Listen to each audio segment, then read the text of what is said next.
आप सभी का स्वागत हमारे YouTube चैनल पर। आज हम कक्षा 7 की प्रश्नावली संख्या 9.1 हल कर रहे हैं। सवाल नंबर 3। सवाल नंबर 3 हमें यहाँ पर दिया गया कि रिक्त स्थानों को हमें पूरा करना है, जिसमें पहले ही सवाल में दिया गया आधार 20 सेंटीमीटर है, ऊंचाई चूंकि हमें ज्ञात करनी है और समांतर चतुर्भुज का क्षेत्रफल आपको पहले से दिया हुआ है। तो सिंपली हमें जब भी कोई ऊंचाई या आधार ज्ञात करना हो तो वो किस आकृति का है, पहले तो उससे हमें देखना पड़ेगा। समांतर चतुर्भुज है, फिर उसका क्षेत्रफल या परिमाप या जो भी हमें दिया गया उसी का फॉर्मूला में लगाना होता है। तो हमें यहाँ पर दिया गया समांतर चतुर्भुज, तो हमें उसका अगर क्षेत्रफल दिया तो हम उसका क्षेत्रफल का ही फॉर्मूला लगा देंगे, जो कि सिंपल होता है आधार गुणा में ऊंचाई। आधार हमारे पास है 20 सेंटीमीटर, ऊंचाई हमें ज्ञात करनी है जिसे मैं x या y कुछ भी मान सकते हैं, और क्षेत्रफल के नीचे क्षेत्रफल जो कि हमें पहले से दिया हुआ है 246। तो अब हमें यहाँ पे कुछ नहीं, एक्स्ट्रा कुछ भी नहीं करना है, सिर्फ एक ही चीज़ करनी है कि 246 एज इट इज़ वैसे का वैसे ही रहेगा, और जो हमें ज्ञात करना है जिसे हमें एक्स वाई या कुछ भी मानते हैं उसे एक तरफ रखेंगे, और जो संख्या गुणा में है वो बराबर से इस तरफ आ जाएगी भाग में। यानी 246 में 20 का हमें क्या लगाना है, भाग। तो इसका आंसर हमारे पास रहेगा, और एक संख्या पहले पॉइंट, 12.3 सेंटीमीटर, और ये हमने निकाल ली है ऊंचाई।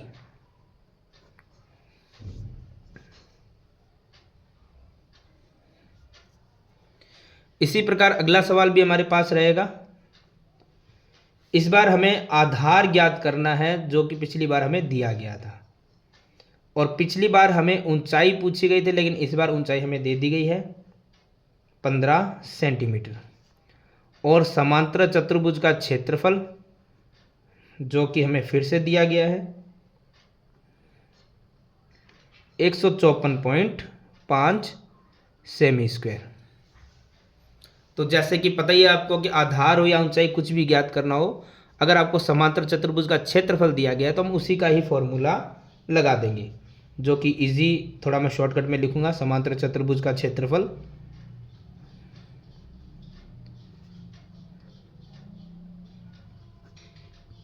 आधार गुणा में ऊंचाई, क्षेत्रफल के नीचे क्षेत्रफल बराबर आधार जो कि हमें नहीं दिया गया है, तो आप उसे एक्स या वाई जो भी लिख रहे हैं, या आधार जो भी लिखिए, ऊंचाई जो कि हमें दी गई है 15 सेंटीमीटर।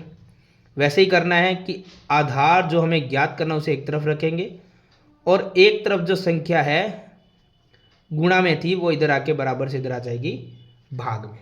तो हमें इसका भाग लगाना है, ये आ जाएगा हमारा आधार। तो सिंपल हम करते थे भाग,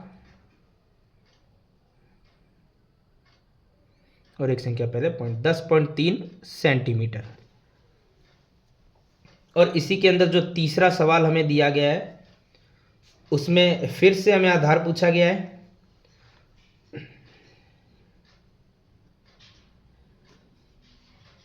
और ऊंचाई हमारे पास है यहाँ पर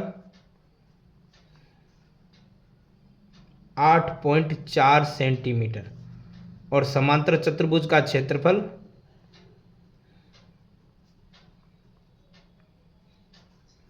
48.72 सेमी स्क्वायर।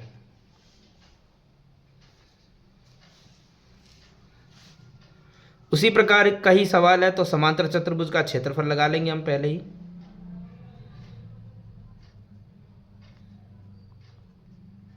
आधार गुणा में ऊंचाई,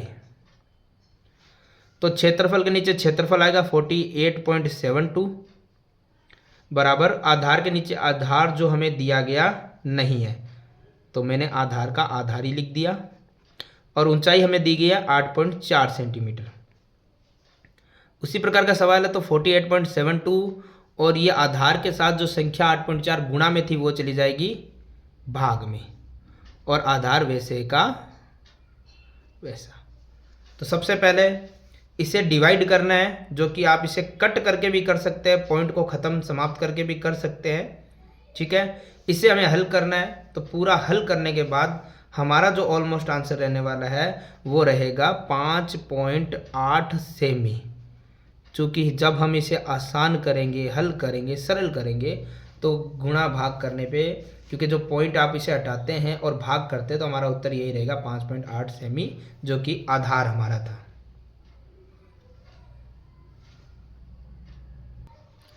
इसी के अंदर जो आखिरी सवाल डी नंबर सवाल है तीसरे सवाल का, उसमें फिर से हमें आधार दिया गया है 15.6 सेमी का, ऊंचाई जो कि हमें फिर से पूछ ली गई है, और वही समांतर चतुर्भुज का क्षेत्रफल जो कि हमें दिया गया है 16.38 सेमी स्क्वायर। क्षेत्रफल के पीछे सेंटीमीटर या मीटर जो भी दिया गया होता है उसका स्क्वायर लगता है। चलिए, तो वापस से फॉर्मूला लगाना पड़ेगा हमें समांतर चतुर्भुज का। क्षेत्रफल जो कि होता है आधार गुणा में ऊंचाई। क्षेत्रफल के नीचे क्षेत्रफल रहेगा, आधार के नीचे आधार रहेगा, और ऊंचाई जो कि हमें ज्ञात करनी है। आप इसे चाहे तो x या y मान सकते हैं। सवाल तरीका वही है, तो आगे वही प्रोसेस रहने वाला है। 16.38, ये 15.6 जो गुणा में था वो आ जाएगा भाग में, और बराबर में रहेगा ऊंचाई। तो अब सिंपल सा हमें पॉइंट कट करने हैं या फिर हटाना है या इसके बाद में डिवाइड करना है, वो करना पड़ेगा हमें, और इसे हल करते ही हमारा आंसर भी आ जाएगा, जो कि ऑलमोस्ट रहने वाला है 1.05 सेंटीमीटर, और ये हमारे लिए आ गई है ऊंचाई। तो ये हमारा सवाल नंबर 3 होता है कंप्लीट। इसी के अंदर जो सवाल नंबर 4 है वो इसी प्रकार का रहेगा, उसमें भी हमें रिक्त स्थान भरने हैं, लेकिन इस बार जो फर्क आया है वो यही है कि इस बार हमें जो फॉर्मूला रहने वाला वो त्रिभुज का क्षेत्रफल का रहेगा। जैसे इसमें ए नंबर हमें सवाल भी दिया गया है कि आधार हमें दे दिया गया है 15 सेंटीमीटर, और ऊंचाई भी हमें दे दी गई है, नहीं ऊंचाई हमसे पूछी गई है, और त्रिभुज का क्षेत्रफल इस बार हमें दिया गया है जो कि है 87 सेमी स्क्वायर। हाँ, तो जैसे कि पिछले सवाल में हमने देखा था, आधार या ऊंचाई में से एक चीज़ दी जाती थी, एक पूछी जाती थी, और जिस आकृति का क्षेत्रफल होता था उसी का हम फॉर्मूला लगा देते थे। तो इस बार आधार ऊंचाई तो उसी प्रकार से, लेकिन त्रिभुज का क्षेत्रफल है, तो फॉर्मूला में त्रिभुज के क्षेत्रफल का ही लगाना पड़ेगा, जो कि होता है 1/2 आधार और गुणा में ऊंचाई। मैंने यहाँ थोड़ा शॉर्टकट में लिख दिया है। क्षेत्रफल के नीचे क्षेत्रफल रहेगा, आधार के नीचे आधार रहेगा, और ऊंचाई जो कि हमें दी नहीं गई है, हमसे पूछी गई है, तो ऊंचाई का ऊंचाई लिख दीजिए, या x या y जो भी आप माने, हल कर दीजिए। अब देखिए 87 है, सवाल का तरीका वही रहने वाला है। ऊंचाई के साथ में जो गुणा में है 15 गुणा 1 15 एकम 15, जो गुणा में है वो चला जाएगा भाग में, और जो 2 भाग में वो चला जाएगा गुणा में। तो 87 की 2 से गुणा 174, और डिवाइड में रहेगा 15, ये रहेगा ऊंचाई में। तो ऊंचाई हमारी आ जाएगी, डिवाइड कर लेंगे हम, 11.6 सेमी, ये हमारी निकलेगी पहले सवाल की ऊंचाई।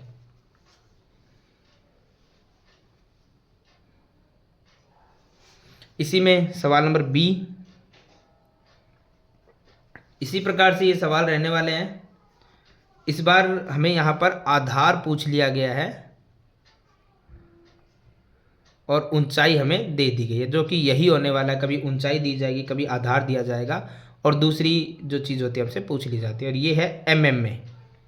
यहाँ पर ये mm दिया गया है, तो mm में ही हमें बताना है मिलीमीटर के अंदर, और त्रिभुज का क्षेत्रफल जो कि हमें दिया गया है। त्रिभुज का क्षेत्रफल इस बार हमें दे दिया गया पहले से ही, जो कि ऑलमोस्ट सब में दिए जा रहा है 1256। जो क्षेत्रफल के नीचे लिख देता हूँ मैं, बाकी फॉर्मूला 1/2 आधार गुणा में ऊंचाई। तो 1/2 आधार हमारे लिए था कुछ नहीं, क्योंकि हमें दिए ही नहीं गया है। ऊंचाई हमारे लिए थी 31.4। आगे का तरीका वही सेम सिमिलर ही रहने वाला है, कुछ अलग तो होने वाला है नहीं। कि 1256 है, ये बराबर में है, जो हमें पूछा गया वही रहेगा आधार, और जो यहाँ पर गुणा में है 31.4, क्योंकि एक का तो वैसे कोई फर्क पड़ने वाला है नहीं, तो 31.4 आ जाएगा डिवाइड में, और जो दो यहाँ पे भाग में था वो चला जाएगा गुणा में। यानी हमें इसकी गुणा करनी है और 31.4 का भाग देना है। तो ये हो जाएगा 2512 में 31.4 का हमें भाग देना है। आप कट भी कर सकते हैं और डिवाइड भी कर सकते हैं, तो जिस तरीके से हमें सूटेबल लगे उस तरीके से हम इसे हल कर सकते हैं। तो इसको हम हल करेंगे तो ऑलमोस्ट आंसर आएगा 80, और पीछे रहेगा mm, क्योंकि हमें mm ही दिया गया था। इसी में रहेगा सवाल नंबर सी। सी भी सवाल इसी प्रकार का है, जिसमें आधार दिया गया है, ऊंचाई हमसे पूछी गई है, क्षेत्रफल दिया गया है। सी नंबर सवाल आधार हमें पहले से दे दिया गया है।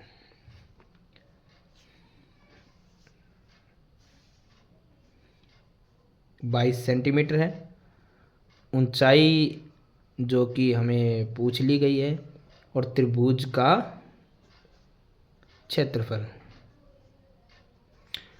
जो दिया गया मैं नीचे लिख देता हूँ यहाँ पे, ताकि आगे फॉर्मूला हम लिख पाए। 170.5 1/2 आधार गुणा ऊंचाई। अभी तक तो आप सभी को याद भी हो गया होगा। 1/2 है, आधार हमारे पास है 22, ऊंचाई हमसे पूछी गई है। तो देखिए यहाँ पे 170.5 रहेगा। ये 22 जो गुणा 1 से करने में 22 ही रहने वाला है, जो गुणा में वो आ जाएगा भाग में, और जो भाग में वो चला जाएगा गुणा में, और ऊंचाई वैसे क्या वैसे ही रहने वाला है। 2 का में इससे गुणा करना तो ये रहेगा,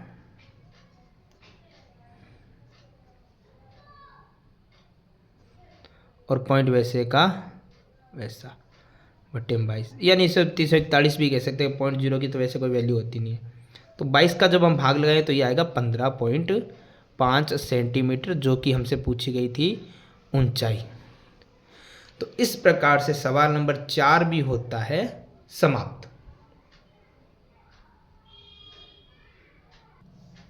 सवाल नंबर 5 में हमें एक आकृति दी गई है, जो पहले से हमें दी गई है पहले से ही, और साथ में दिया गया कि PQRS एक समांतर चतुर्भुज है, यानी जो फॉर्मूले हमें लगाने हैं वो समांतर चतुर्भुज के ही लगाने हैं। और उसमें क्लियरली दिया गया QM, देखिए Q से लेके M ये रहा, ये होता है 90 डिग्री का एंगल। तो इसके साथ वाली हमेशा ऊंचाई ही होती है, लेकिन फिलहाल आपको दे भी दिया गया है QM जो है ना, वो Q से शुरू होती है, और जो SR भुजा है, देखिए SR भुजा है उस पर ऊंचाई है, यानी QM एक ऊंचाई होगी, और ऊंचाई के नीचे वाला आधार ही होता है, यानी SR ऑटोमेटिक क्या हो गया है, आधार। ये ध्यान रखिएगा, 90 डिग्री के एंगल के साथ वाली भुजा ऊंचाई, और उसके नीचे वाला ऑटोमेटिक आधार ही होता है। ठीक है, और साथ में दिया कि QN भी, देखिए QN ये रहा, तो इसमें बोला है QN जो है वो Q से PS की ऊंचाई है, तो QN जो है वो ऊंचाई है भुजा PS की। तो अगर ये ऊंचाई है तो ये इसका आधार हो जाएगा। ठीक है, ये इस आकृतियों में इस प्रकार से चलता रहता है।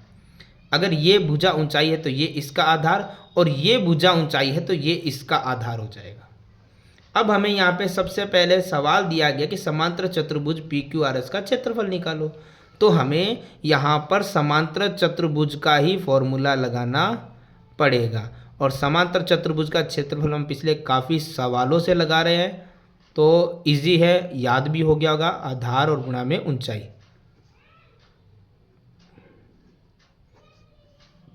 देखिए आधार, जैसे मैंने भी आपको बताया कि अगर ऊंचाई ये है तो आधार ये हो जाएगा। है ना। ये भी ऊंचाई है, ये भी आधार हो जाएगा, लेकिन फिलहाल अगर आपको सीधी आकृति में ही ऊंचाई और आधार मिल जाता है तो आकृति को घुमाने की आवश्यकता नहीं है। हमें यहाँ पे आधार एस आर चाहिए, तो एस आर आपको सवाल में कहीं ना कहीं दिया हुआ है। तो आधार था एस आर जो कि है 12 सेमी, तो आधार के नीचे 12 आ जाएगा गुणा, और अगर आधार ये तो इसकी ऊंचाई तो यही रहेगी ना, जो क्या है क्यू एम, जो भी आपको पहले से दी गई है। क्यू एम 7.6 सेमी है, तो ऊंचाई होगी 7.6। यानी समांतर चतुर्भुज जो पी क्यू आर एस है उसका क्षेत्रफल हो गया है 12 इंटू 7.6, गुणा करते आंसर आ जाएगा जो आ गया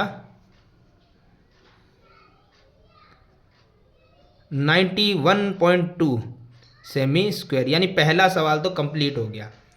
अब हम इसका देखते हैं सवाल नंबर 2। सवाल नंबर 2 में हमें दिया गया है आपके पास जो Q1 है, जो पहले ही बताया गया कि ऊंचाई है Q1, तो हमें ये ऊंचाई निकालनी है। यानी Q1 जो आपको दिख रहा है ना ऊंचाई, ये हमें निकालना है। और आपको इसका PS यानी आधार दिया गया है। जैसे मैंने अभी बताया कि ऊंचाई ये होता है, तो इसके नीचे वाला PS जो है वो आधार ही रहेगा। तो आपको आधार जिसका नाम हो गया PS वो पहले से दिया गया है 8 सेंटीमीटर, ठीक है। और ये ऊंचाई निकालनी है, पर ऊंचाई निकालने के लिए भी आपको देखना पड़ेगा आकृति कौन सी है। आकृति PQRS है जो कि एक समांतर चतुर्भुज है। तो हमें फॉर्मूला वही लगाना है, PQRS समांतर चतुर्भुज का क्षेत्रफल, जो कि होगा आधार और गुणा में ऊंचाई। तो आधार तो हमारे पास यहाँ पर है 8, लेकिन ऊंचाई Qn है जो हमें दी नहीं गई है। लेकिन एक चीज़ है, PQRS चतुर्भुज का क्षेत्रफल हमने निकाला था वो हमारे पास है, तो उसके जगह हम क्षेत्रफल लिख सकते हैं 91.2, क्योंकि देखो आकृति तो सेम वही है। जब सेम आकृति होती है तो उसका क्षेत्रफल चाहे इधर से लो चाहे इधर से लो वो सेम ही रहने वाला है, क्योंकि क्षेत्रफल तो बीच का अंदर का रहता है।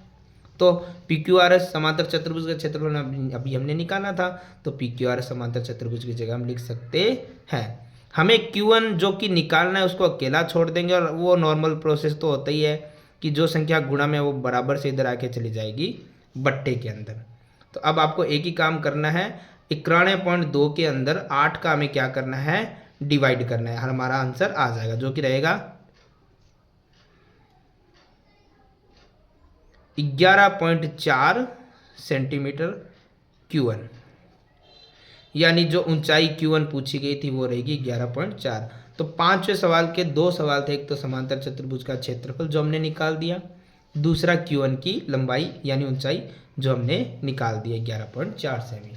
तो हमारा सवाल नंबर 5 होता है समाप्त।